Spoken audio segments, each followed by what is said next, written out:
O grande conflito. Capítulo 1. Predito o destino do mundo. Ah, se tu conhecesses também, ao menos neste teu dia, o que à tua paz pertence. Mas agora isto está encoberto aos teus olhos, porque dias virão sobre ti, em que os teus inimigos te cercarão de trincheiras, e te sitiarão, e te estreitarão de todas as bandas, e te derribarão, a ti e aos teus filhos que dentro de ti estiverem, e não deixarão em ti pedra sobre pedra, pois que não conheceste o tempo da tua visitação. Lucas 19, 42-44. Do cimo do Monte das Oliveiras, Jesus olhava sobre Jerusalém. Lindo e calmo era o cenário que diante dele se desdobrava. Era o tempo da Páscoa, e de todas as terras, os filhos de Jacó se haviam ali reunido para celebrar a grande festa nacional. Em meio de hortos e vinhedos, e declives verdejantes juncados das tendas dos peregrinos, erguiam-se as colinas terraplanadas, os majestosos palácios e os maciços baluartes da capital de Israel. A filha de Sião parecia dizer em seu orgulho: estou assentada como rainha e não verei o pranto. Sendo ela tão formosa então e julgando-se tão segura do favor do céu como quando, séculos antes, o trovador real cantara, formoso de sítio e alegria de toda a terra é o monte de Sião, a cidade do grande rei. Bem à vista estavam os magnificentes edifícios do templo. Os raios do sol poente iluminavam a brancura de neve de suas paredes de mármore e punham reflexos no portal de ouro, na torre e pináculo. Qual perfeição da formosura! Levantava-se ele como o orgulho da nação judaica. Que filho de Israel poderia contemplar aquele cenário sem um estremecimento de alegria e admiração? Entretanto, pensamentos muito diversos ocupavam a mente de Jesus. Quando ia chegando, vendo a cidade, chorou sobre ela. Por entre o universal regozijo de sua entrada triunfal, enquanto se agitavam ramos de palmeiras, enquanto alegres hosanas despertavam ecos nas colinas, e milhares de vozes o aclamavam rei, o Redentor do mundo achava-se oprimido por súbita e misteriosa tristeza. Ele, o Filho de Deus, o prometido de Israel, cujo poder vencera a morte e do túmulo chamara a seus cativos, estava em pranto, não em consequência de uma mágoa comum, senão de agonia intensa e irreprimível. Suas lágrimas não eram por si mesmo, posto que bem soubesse para onde seus passos o levariam. Diante dele jazia o Getsêmani, cenário de sua próxima agonia. Estava também à vista a porta das ovelhas, através da qual durante séculos tinham sido conduzidas as vítimas para o sacrifício e que se lhe deveria abrir quando fosse, como um cordeiro, levado ao matadouro. Não muito distante estava o Calvário, o local da crucifixão. Sobre o caminho que Cristo logo deveria trilhar, cairia o terror de grandes trevas ao fazer ele de sua alma uma oferta pelo pecado. Todavia, não era a contemplação destas cenas que lançava sobre ele aquela sombra em tal hora de alegria. Nenhum sinal de sua própria angústia sobre-humana nublava aquele espírito abnegado. Chorava pela sorte dos milhares de Jerusalém, por causa da cegueira e impenitência daqueles que ele viera abençoar e salvar. A história de mais de 1000 anos do favor especial de Deus e de seu cuidado protetor manifestos ao povo escolhido estava patente aos olhos de Jesus. Ali estava o Monte Moriá, onde o filho da promessa, como vítima submissa, havia sido ligado ao altar, emblema da oferenda do Filho de Deus. Ali, o concerto de bênçãos e a gloriosa promessa messiânica tinham sido confirmados ao Pai dos crentes. Ali as chamas do sacrifício, ascendendo da ira de Ornã para o céu, haviam desviado a espada do anjo destruidor, símbolo apropriado do sacrifício e mediação do Salvador em prol do homem culpado. Jerusalém fora honrada por Deus acima de toda a terra. Sião fora eleita pelo Senhor, que a desejara para a sua habitação. Ali, durante séculos, santos profetas haviam proferido mensagens de advertência. Sacerdotes ali haviam agitado os turíbulos, e a nuvem de incenso com as orações dos adoradores subira perante Deus. Ali, diariamente, se oferecera o sangue dos cordeiros mortos, apontando para o vindouro Cordeiro de Deus. Ali, Jeová revelara a sua presença na nuvem de glória sobre o propiciatório. Repousara ali a base daquela escada mística, ligando a terra ao céu. Escada pela qual os anjos de Deus desciam e subiam, e que abria ao mundo o caminho para o lugar santíssimo. Houvesse Israel, como nação, preservado a aliança com o céu, Jerusalém teria permanecido para sempre como eleita de Deus. Mas a história daquele povo favorecido foi um registro de apostasias e rebelião. Haviam resistido à graça do céu, abusando de seus privilégios e menosprezado as oportunidades. Posto que Israel tivesse zombado dos mensageiros de Deus, desprezado suas palavras e perseguido seus profetas, ele ainda se lhes manifestara como o Senhor, Deus misericordioso e piedoso, tardio em iras e grande em beneficência e verdade. Apesar das repetidas rejeições, sua misericórdia continuou a interceder. Com mais enternecido amor que o de pai pelo filho de seus cuidados, Deus lhes havia enviado sua palavra pelos seus mensageiros, madrugando e enviando-lhes, porque se compadeceu de seu povo e da sua habitação.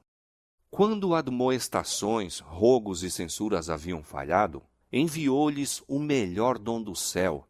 Mais ainda, derramou todo o céu naquele único dom. O próprio Filho de Deus foi enviado para instar com a cidade impenitente. Foi Cristo que trouxe Israel como uma boa vinha do Egito. Sua própria mão havia lançado fora os gentios de diante deles. Plantou-a em um outeiro fértil.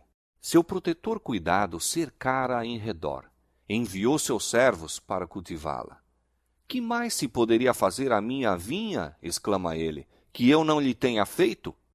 Posto que quando ele esperou que desse uvas, veio a produzir uvas bravas. E ainda, com esperança compassiva de encontrar frutos, veio em pessoa à sua vinha, para que porventura pudesse ser salva da destruição. Cavou em redor dela, podou-a e protegeu-a. Foi incansável em seus esforços para salvar esta vinha que ele próprio plantara. Durante 3 anos, o Senhor da luz e glória entrara e saíra por entre o seu povo. Ele andou fazendo o bem e curando a todos os oprimidos do diabo, aliviando os quebrantados de coração, pondo em liberdade os que se achavam presos, restaurando a vista aos cegos, fazendo andar os coxos e ouvir aos surdos, purificando os leprosos, ressuscitando mortos e pregando o evangelho aos pobres. A todas estas classes igualmente foi dirigido o gracioso convite: vinde a mim, todos os que estáis cansados e oprimidos, e eu vos aliviarei. Conquanto lhe fosse recompensado o bem com o mal, e o seu amor com o ódio, ele prosseguiu firmemente em sua missão de misericórdia. Jamais eram repelidos os que buscavam a sua graça. Como viajante sem lar, tendo a ignomínia e a penúria como porção diária, viveu ele para ministrar as necessidades e abrandar as desgraças humanas, para insistir com os homens a aceitarem o dom da vida. As ondas de misericórdia, rebatidas por aqueles corações obstinados, retornavam em uma vaga mais forte de terno e inexprimível amor. Mas Israel se desviara de seu melhor amigo e único auxiliador. Os rogos de seu amor haviam sido desprezados, seus conselhos repelidos, ridicularizadas suas advertências. A hora de esperança e perdão passava-se rapidamente. A taça da ira de Deus, por tanto tempo adiada, estava quase cheia. As nuvens que haviam estado a acumular-se durante séculos de apostasia e rebelião ora enegrecidas de calamidades, estavam prestes a desabar sobre um povo criminoso. E aquele que unicamente os poderia salvar da condenação iminente fora menosprezado, injuriado, rejeitado e seria logo crucificado. Quando Cristo estivesse suspenso da cruz do Calvário, teria terminado o tempo de Israel como nação favorecida e abençoada por Deus.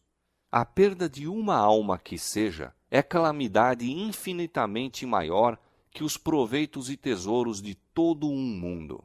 Entretanto, quando Cristo olhava sobre Jerusalém, achava-se perante ele a condenação de uma cidade inteira, de toda uma nação. Sim, aquela cidade e nação que foram as escolhidas de Deus, seu tesouro peculiar. Olhando através dos séculos futuros, via o povo do concerto espalhado em todos os países, semelhantes aos destroços de um naufrágio em uma praia deserta. Nos castigos prestes a cair sobre seus filhos, não via ele senão o primeiro gole daquela taça de ira que no juízo final deveriam esgotar até as fezes. A piedade divina, o terno amor encontraram a expressão nestas melancólicas palavras. Jerusalém, Jerusalém, que matas os profetas e apedrejas os que te são enviados. Quantas vezes quis eu ajuntar os teus filhos, como a galinha junta os seus pintos debaixo das asas, e tu não quiseste. Ó, se houveras conhecido, como nação favorecida acima de todas as outras, o tempo de tua visitação e as coisas que pertencem à tua paz. Tenho contido o anjo da justiça, tenho-te convidado ao arrependimento, mas em vão. Não é meramente a servos, enviados e profetas que tens repelido e rejeitado, mas ao Santo de Israel, teu Redentor. Se és destruída, tu unicamente és a responsável, e não queres vir a mim para terdes vida. Cristo viu em Jerusalém um símbolo do mundo endurecido na incredulidade e rebelião e apressando-se ao encontro dos juízos retribuidores de Deus. As desgraças de uma raça decaída, oprimindo-lhe a alma, arrancavam de seus lábios aquele clamor extremamente amargurado. Viu a história do pecado traçada pelas misérias, lágrimas e sangue humanos. O coração moveu-se-lhe de infinita compaixão pelos aflitos e sofredores da terra. Angustiava-se por aliviar a todos. Contudo, mesmo a sua mão não poderia demover a onda das desgraças humanas. Poucos procurariam a única fonte de auxílio. Ele estava disposto a derramar a alma na morte, a fim de colocar a salvação ao seu alcance. Poucos, porém, viriam a ele para que pudessem ter vida. A majestade dos céus em pranto, o Filho do infinito Deus, perturbado em espírito, curvado em angústia. Esta cena encheu de espanto o céu inteiro. Revela-nos a imensa malignidade do pecado.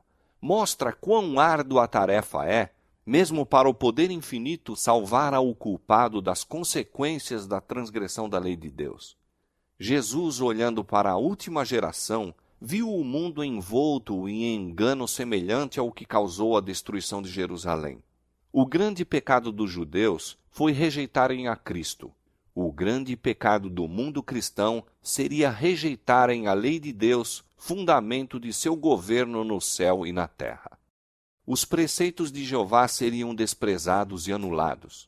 Milhões na servidão do pecado, escravos de Satanás, condenados a sofrer a segunda morte, recusar-se-iam a escutar as palavras de verdade no dia de sua visitação.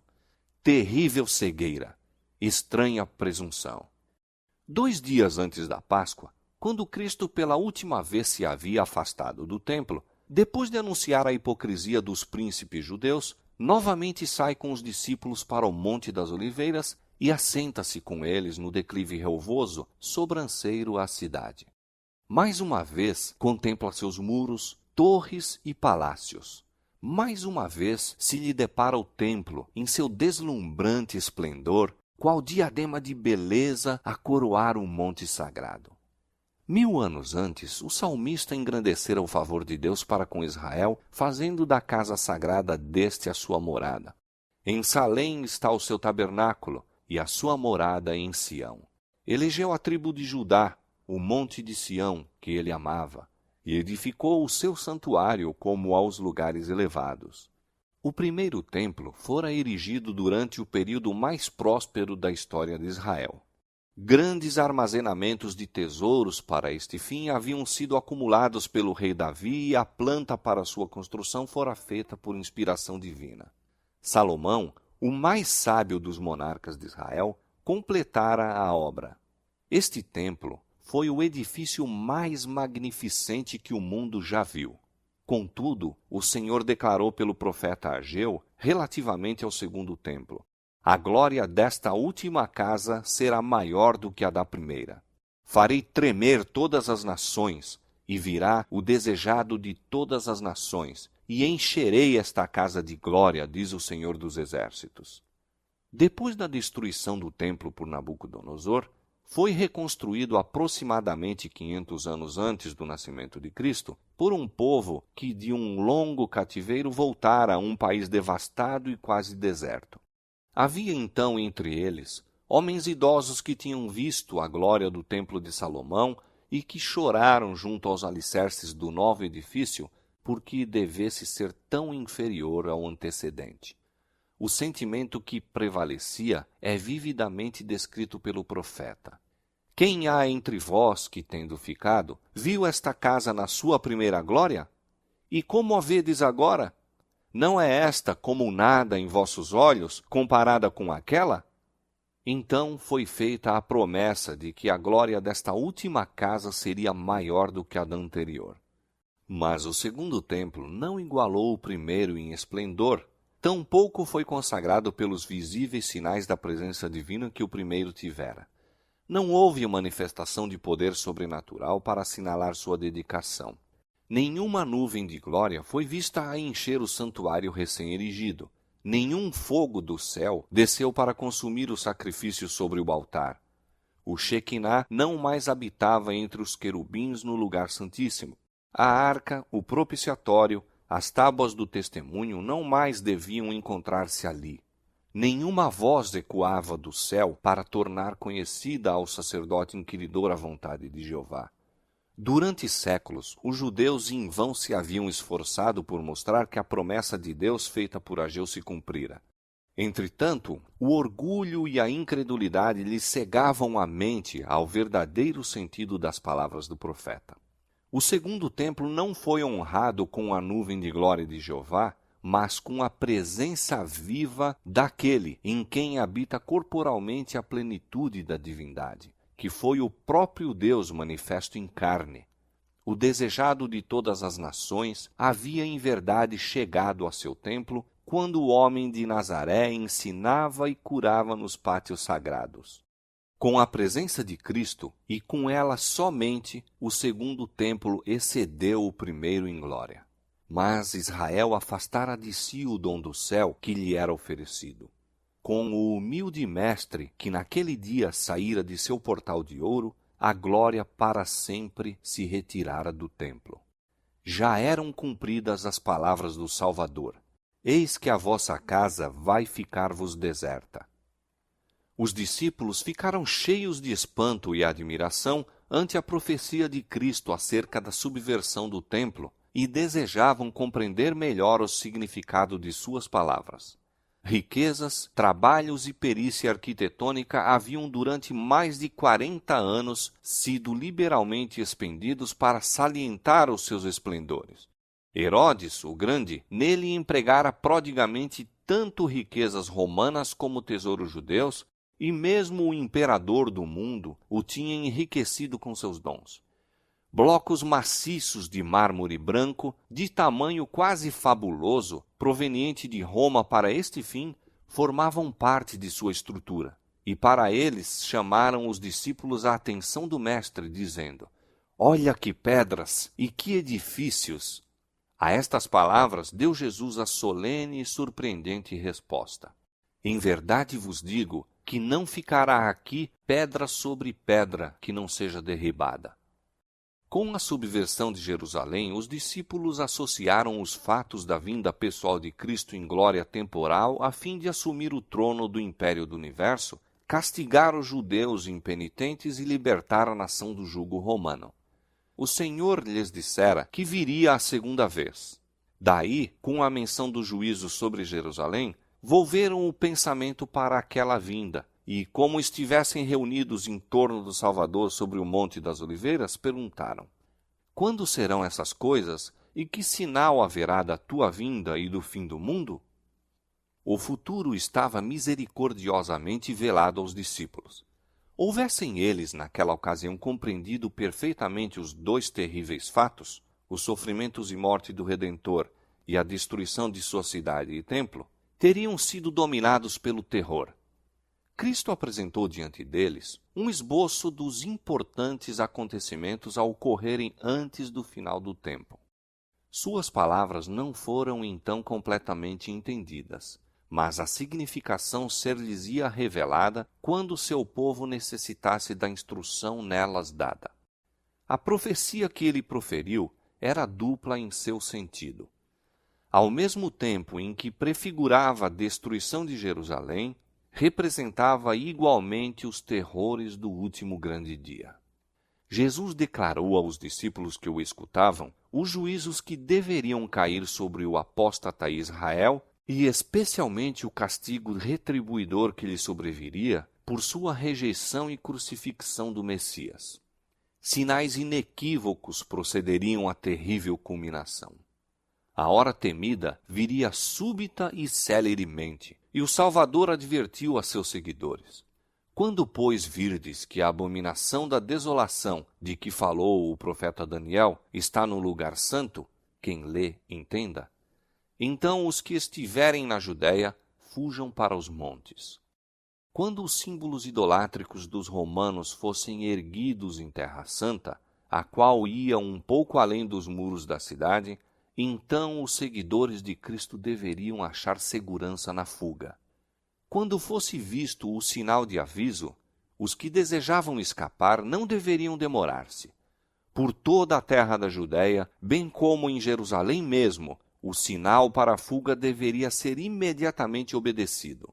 Aquele que acaso estivesse no telhado não deveria descer à casa, mesmo para salvar os tesouros mais valiosos.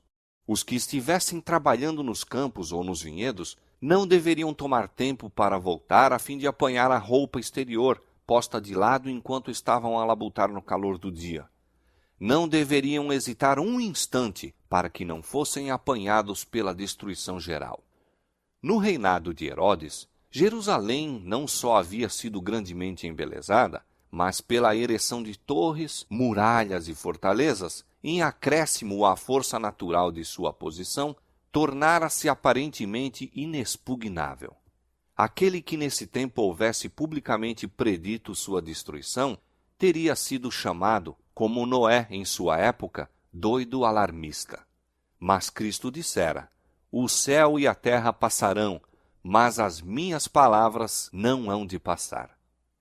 Por causa de seus pecados, foi anunciada a ira contra Jerusalém, e sua pertinaz incredulidade selou-lhe a sorte. O Senhor tinha declarado pelo profeta Miqueias: ouvi agora isto, vós, chefes da casa de Jacó, e vós, maiorais da casa de Israel, que abominais o juízo e perverteis tudo o que é direito, edificando a Sião com sangue e a Jerusalém com injustiça. Os seus chefes dão as sentenças por presentes, e os seus sacerdotes ensinam por interesse, e os seus profetas adivinham por dinheiro, e ainda encostam ao Senhor, dizendo: não está o Senhor no meio de nós? Nenhum mal nos sobrevirá. Estas palavras descreviam fielmente os habitantes de Jerusalém, corruptos e possuídos de justiça própria, pretendendo, embora observar rigidamente os preceitos da lei de Deus, estavam transgredindo todos os seus princípios. Odiavam a Cristo porque a sua pureza e santidade lhes revelavam a iniquidade própria, e acusavam-no de ser a causa de todas as angústias que lhes tinham sobrevido em consequência de seus pecados. Posto que soubessem não ter ele pecado, declararam que sua morte era necessária para a segurança deles como nação. Se o deixarmos assim, disseram os chefes dos judeus, todos crerão nele, e virão os romanos e tirar-nos-ão o nosso lugar e a nação. Se Cristo fosse crucificado, eles poderiam uma vez mais se tornar um povo forte e unido. Assim raciocinavam e concordavam com a decisão de seu sumo sacerdote de que seria melhor morrer um homem do que perecer toda a nação. Assim, os dirigentes judeus edificaram a Sião com sangue e a Jerusalém com injustiça. E além disso, ao mesmo tempo em que mataram seu Salvador porque lhes reprovava os pecados, tal era a sua justiça própria que se consideravam como o povo favorecido de Deus e esperavam que o Senhor os livrasse dos inimigos. Portanto, continuou o profeta, por causa de vós, Sião será lavrada como um campo e Jerusalém se tornará em montões de pedras e o monte desta casa em lugares altos de um bosque. Durante quase 40 anos depois que a condenação de Jerusalém foi pronunciada por Cristo mesmo, retardou o Senhor os seus juízos sobre a cidade e nação. Maravilhosa foi a longanimidade de Deus para com os que lhe rejeitaram o Evangelho e assassinaram o Filho. A parábola da árvore infrutífera representava o trato de Deus para com a nação judaica. Fora dada a ordem: corta-a, porque ocupa ainda a terra inutilmente? Mas a misericórdia divina poupara ainda um pouco de tempo. Muitos havia ainda dentre os judeus que eram ignorantes quanto ao caráter e obra de Cristo, e os filhos não haviam gozado das oportunidades, nem recebido a luz que seus pais tinham desprezado. Mediante a pregação dos apóstolos e de seus cooperadores, Deus faria com que a luz resplandecesse sobre eles. Ser-lhes-ia permitido ver como a profecia se cumprira não somente no nascimento e vida de Cristo, mas também em sua morte e ressurreição. Os filhos não foram condenados pelos pecados dos pais. Quando, porém, conhecedores de toda a luz dada a seus pais, os filhos rejeitaram mesmo a que lhes fora concedida a mais, tornaram-se participantes dos pecados daqueles e encheram a medida de sua iniquidade. A longanimidade de Deus para com Jerusalém apenas confirmou os judeus em sua obstinada impenitência. Em seu ódio e crueldade para com os discípulos de Jesus, rejeitaram o último oferecimento de misericórdia.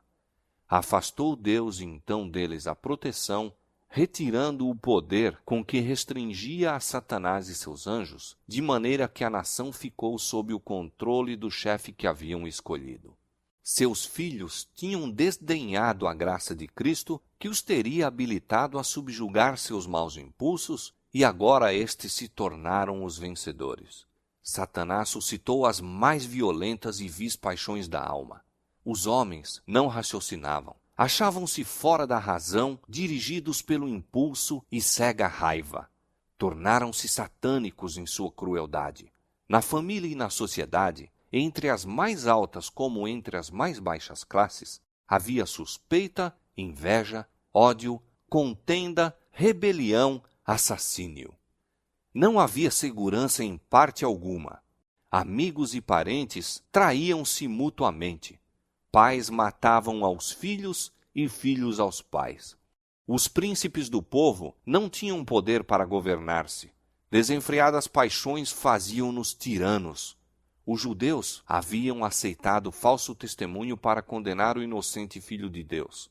Agora as falsas acusações tornavam insegura sua própria vida. Pelas suas ações, durante muito tempo tinham estado a dizer: fazei que deixe de estar o Santo de Israel perante nós. Agora, seu desejo foi satisfeito. O temor de Deus não mais os perturbaria. Satanás estava à frente da nação e as mais altas autoridades civis e religiosas estavam sob o seu domínio. Os chefes das facções oponentes, por vezes, se uniam para saquear e torturar suas desgraçadas vítimas e novamente caíam sobre as forças uns dos outros, fazendo impiedosa matança. Mesmo a santidade do templo não lhes refreava a horrível ferocidade. Os adoradores eram assassinados diante do altar e o santuário contaminava-se com corpos de mortos. No entanto, em sua cega e blasfema presunção, os instigadores desta obra infernal publicamente declaravam que não tinham receio de que Jerusalém fosse destruída, pois era a própria cidade de Deus. A fim de estabelecer mais firmemente seu poder, subornaram profetas falsos para proclamar, mesmo enquanto as legiões romanas estavam sitiando o templo, que o povo devia aguardar o livramento de Deus. Afinal, as multidões apegaram-se firmemente à crença de que o Altíssimo interviria para a derrota de seus adversários. Israel, porém, havia desdenhado a proteção divina e agora não tinha defesa. Infeliz Jerusalém, despedaçada por dissensões internas, com o sangue de seus filhos, mortos pelas mãos uns dos outros, a tingir de carmesim suas ruas, enquanto hostis exércitos estrangeiros derribavam suas fortificações e lhes matavam os homens de guerra. Todas as predições feitas por Cristo relativas à destruição de Jerusalém cumpriram-se à letra. Os judeus experimentaram a verdade de suas palavras de advertência. Com a medida com que tiverdes medido, vos hão de medir a vós. Apareceram sinais e prodígios prenunciando desastre e condenação. Ao meio da noite, uma luz sobrenatural resplandeceu sobre o templo e o altar. Sobre as nuvens, ao pôr do sol, desenhavam-se carros e homens de guerra reunindo-se para a batalha. Os sacerdotes que ministravam à noite no santuário aterrorizavam-se com sons misteriosos. A terra tremia e ouvia-se multidão de vozes a clamar: "Partamos daqui!" A grande porta oriental, tão pesada que dificilmente podia ser fechada por uns 20 homens e que se achava segura por imensas barras de ferro, fixas profundamente no pavimento de pedra sólida, abriu-se à meia-noite, independente de qualquer agente visível. Durante 7 anos, um homem esteve a subir e descer as ruas de Jerusalém, declarando as desgraças que deveriam sobrevir à cidade. De dia e de noite cantava ele funebremente. Uma voz do Oriente, uma voz do Ocidente, uma voz dos 4 ventos, uma voz contra Jerusalém e contra o templo, uma voz contra os noivos e as noivas, uma voz contra o povo. Este ser estranho foi preso e açoitado, mas nenhuma queixa lhe escapou dos lábios. Aos insultos e maus tratos respondia somente: "Ai, ai de Jerusalém! Ai, ai dos habitantes dela!" Seu clamor de aviso não cessou senão quando foi morto no cerco que havia predito. Nenhum cristão pereceu na destruição de Jerusalém. Cristo fizera a seus discípulos o aviso, e todos os que creram em suas palavras aguardaram o sinal prometido. "Quando virdes Jerusalém cercada de exércitos", disse Jesus, "sabei que é chegada a sua desolação. Então os que estiverem na Judéia, fujam para os montes, os que estiverem no meio da cidade saiam." Depois que os romanos, sob Sestio, cercaram a cidade, inesperadamente abandonaram o cerco quando tudo parecia favorável a um ataque imediato. Os sitiados, perdendo a esperança de poder resistir, estavam a ponto de se entregar quando o general romano retirou suas forças sem a mínima razão aparente. Entretanto, a misericordiosa providência de Deus estava dirigindo os acontecimentos para o bem de seu próprio povo. O sinal prometido fora dado aos cristãos expectantes e agora se proporcionou a todos oportunidade para obedecer ao aviso do Salvador. Os acontecimentos foram encaminhados de tal maneira que nem judeus nem romanos impediram a fuga dos cristãos. Com a retirada de Sestio, os judeus, fazendo uma surtida de Jerusalém, foram ao encalço de seu exército que se afastava. E enquanto ambas as forças estavam assim completamente empenhadas em luta, os cristãos tiveram ensejo de deixar a cidade. Nesta ocasião, o território também se havia desembaraçado de inimigos que poderiam ter se esforçado para lhes interceptar a passagem. Na ocasião do cerco, os judeus estavam reunidos em Jerusalém para celebrar a festa dos tabernáculos, e assim os cristãos em todo o país puderam escapar sem ser molestados. Imediatamente fugiram para um lugar de segurança, a cidade de Pela, na terra de Pérea, além do Jordão. As forças judaicas, perseguindo Acéstio e seu exército, caíram sob sua retaguarda com tal ferocidade que o ameaçaram de destruição total. Foi com grande dificuldade que os romanos conseguiram efetuar a retirada. Os judeus escaparam quase sem perdas e, com seus despojos, voltaram em triunfo para Jerusalém. No entanto, este êxito aparente apenas lhes acarretou males. Inspirou-lhes aquele espírito de pertinaz resistência aos romanos que celeremente trouxe indescritível desgraça sobre a cidade sentenciada. Terríveis foram as calamidades que caíram sobre Jerusalém quando o cerco foi reassumido por Tito. A cidade foi assaltada na ocasião da Páscoa, quando milhões de judeus estavam reunidos dentro de seus muros. Suas provisões de víveres, que a serem cuidadosamente preservadas teriam suprido os habitantes durante anos, tinham sido previamente destruídas pela rivalidade e vingança das facções contendoras, e agora experimentaram todos os horrores da morte e a fome. Uma medida de trigo era vendida por 1 talento. Tão atrozes eram as consequências da fome que homens roíam o couro de seus cinturões e sandálias e a cobertura de seus escudos. Numerosas pessoas saíam da cidade à noite furtivamente para apanhar plantas silvestres que cresciam fora dos muros da cidade, se bem que muitos fossem agarrados e mortos com severas torturas. E muitas vezes os que voltavam em segurança eram roubados naquilo que haviam rebuscado com tão grande perigo. As mais desumanas torturas eram infligidas pelos que se achavam no poder a fim de extorquir do povo atingido pela necessidade os últimos e escassos suprimentos que poderiam ter escondido. E tais crueldades eram frequentemente praticadas por homens que se achavam, aliás, bem alimentados e que simplesmente estavam desejosos de acumular um depósito de provisões para o futuro. Milhares pereceram pela fome e pela peste. A afeição natural parecia ter desaparecido. Maridos roubavam de sua esposa e esposas de seu marido. Viam-se filhos arrebatar o alimento da boca de seus pais idosos. A pergunta do profeta, pode uma mulher esquecer-se tanto de seu filho que cria? Recebeu dentro dos muros da cidade condenada a resposta. As mãos das mulheres piedosas cozeram os próprios filhos e serviram-lhes de alimento na destruição da filha de meu povo. Novamente se cumpriu a profecia de aviso, dada 14 séculos antes.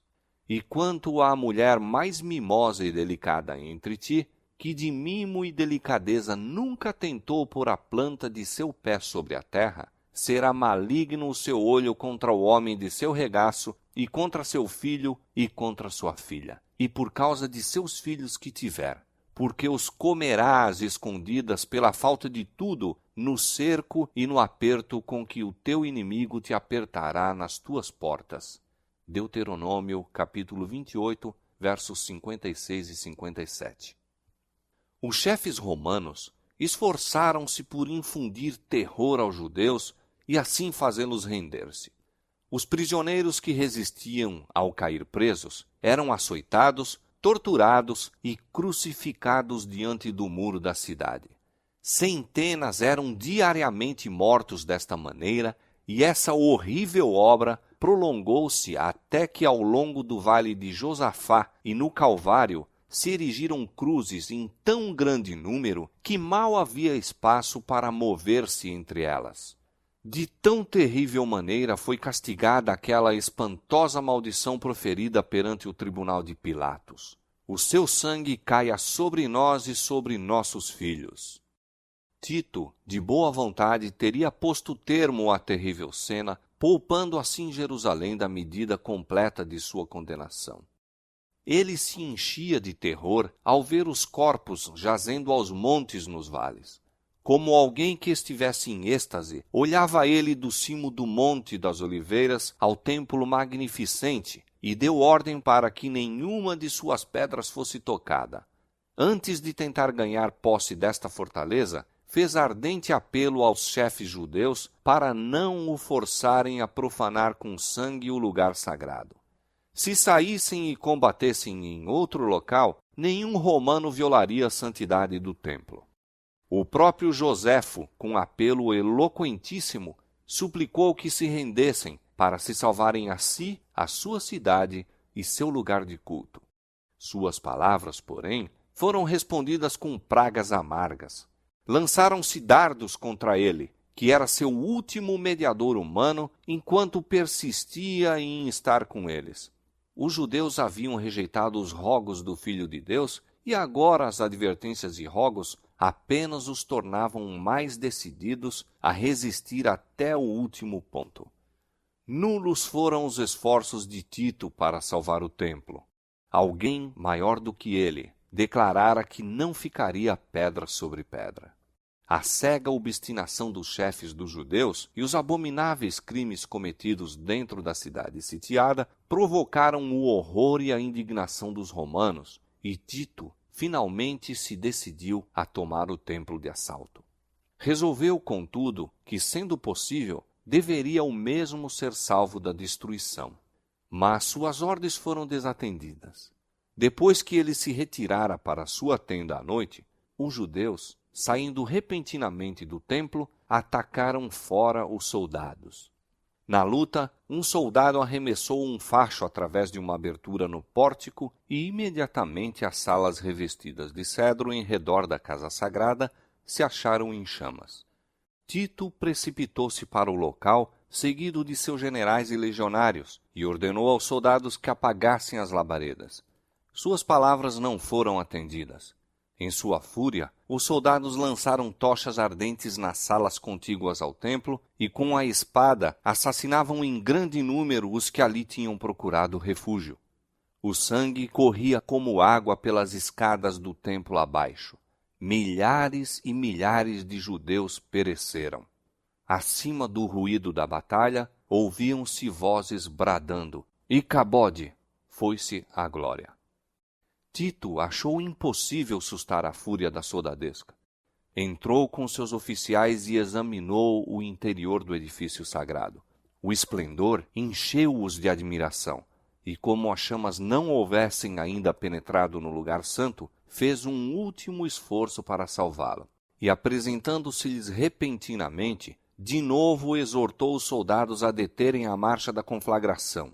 O centurião Liberalis esforçou-se por impor obediência a seu estado-maior, mas o próprio respeito para com o imperador cedeu lugar à furiosa animosidade contra os judeus, ao excitamento feroz da batalha e à esperança insaciável do saque. Os soldados viam tudo em redor deles resplandecendo de ouro, que fulgurava deslumbrantemente à luz sinistra das chamas. Supunham que incalculáveis tesouros estivessem acumulados no santuário. Um soldado, sem ser percebido, arrojou uma tocha acesa por entre os gonzos da porta. O edifício todo, em um momento, ficou em chamas. O denso fumo e o fogo obrigaram os oficiais a retirar-se, e o nobre edifício foi abandonado à sua sorte. Era um espetáculo pavoroso aos romanos. E que seria ele para os judeus? Todo o cimo da colina que dominava a cidade chamejava como um vulcão. Um após outro caíram os edifícios com tremendo fragor e foram absorvidos pelo ígneo abismo. Os tetos de cedro assemelhavam-se a lençóis de fogo. Os pináculos dourados resplandeciam como pontas de luz vermelha. As torres dos portais enviavam para cima altas colunas de chama e fumo.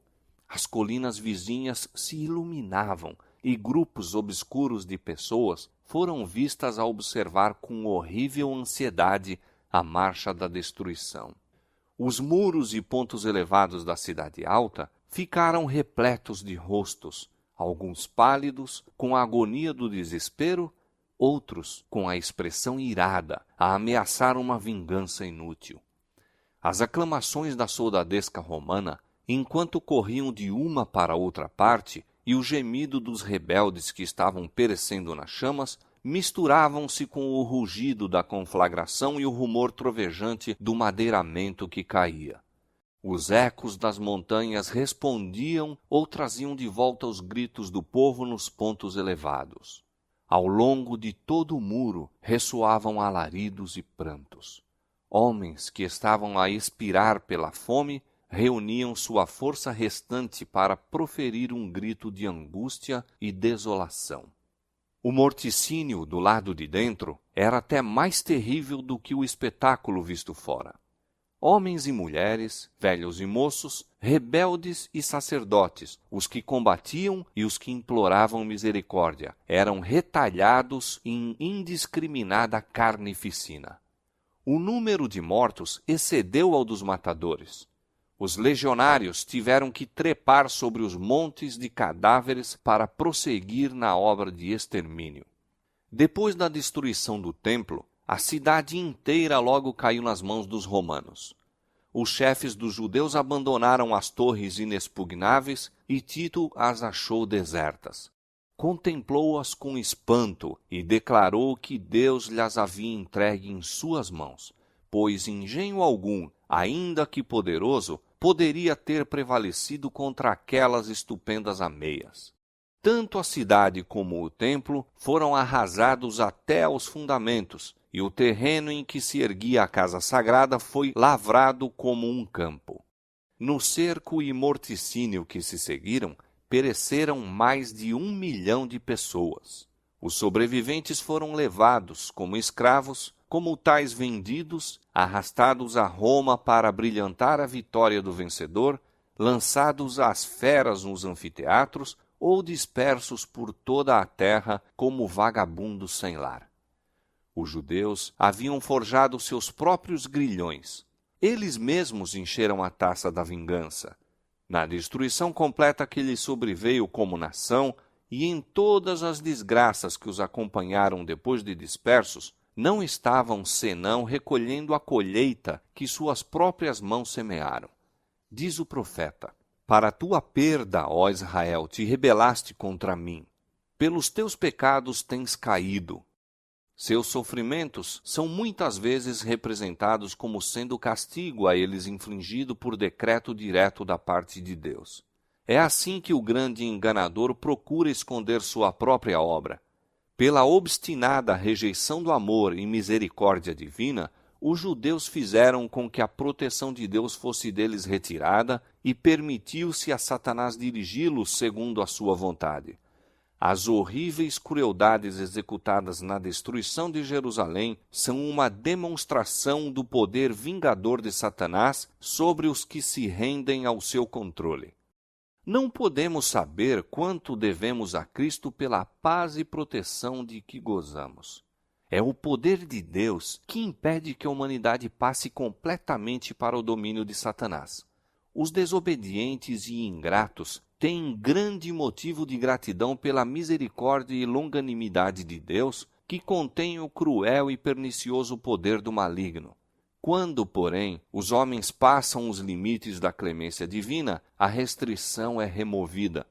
Deus não fica em relação ao pecador como executor da sentença contra a transgressão, mas deixa entregues a si mesmos os que rejeitam sua misericórdia para colherem aquilo que semearam.